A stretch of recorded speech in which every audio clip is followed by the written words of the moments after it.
Hi, class. So you have two tasks to complete today. I unfortunately can't be in school while I'm watching my daughter, who is getting better and will be returning to school tomorrow. So the first assignment to complete should only take about 10 to 15 minutes, maybe 20 at the most. And it's using the information we learned yesterday and applying it to our sentence structure practices today. So, yesterday we learned how to look at sentences, chunk them, and then imitate them. But now we're going to apply those activities and learn an actual sentence structure called opening adverbs. When you go into Schoology, you will see a new folder, and it is our grammar folder. Open it up and find the opening adverbs. In this assignment, there's a Google Doc in which you'll type your answers. I also reposted the PDF.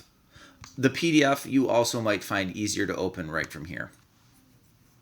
So, opening adverbs are using a adverb at the beginning of a sentence. And I like starting with adverbs because they're often easy to learn because usually they use ly. Notice some of these examples from like The Hobbit.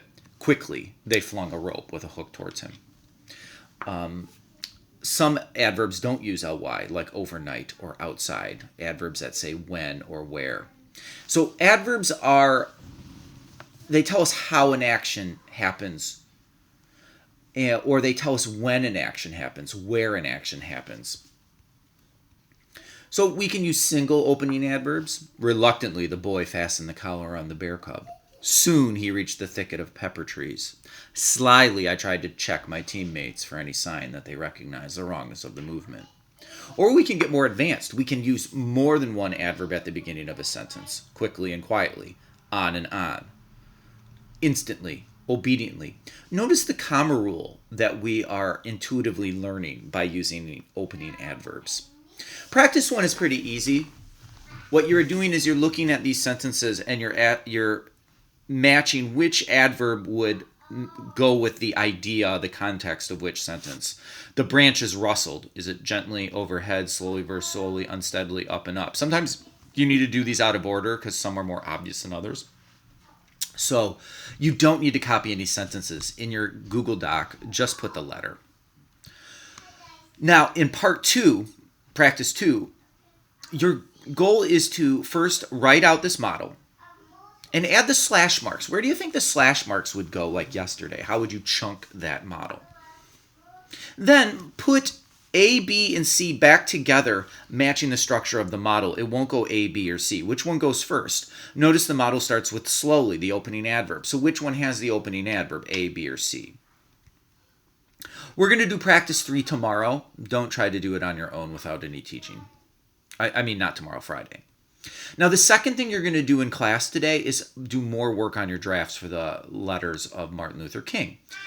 And you will find I have read all of the drafts and I have added feedback.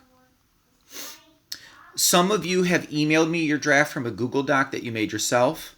Today is a day to now go into Schoology and copy and paste that and put it into your draft of your letter. Others of you have already done that, so you'll be working from your drafts. So our final draft is Friday with class time to utilize to do a final editing session. You will have time to work on Friday on your drafts. If you have any questions, email me. I also am going to be available to do any tutoring at the writing lab time on Thursday after 2 o'clock. Remember, we don't have forums. We have lunch forum on Thursday, enabling us to use that 2 to 3 time. I also could meet with students on Zoom if we schedule it, preferably between the hours of 2 and 4:15. So send me an email if you'd like to schedule for Zoom. Come to class after school on Tuesday if you need help.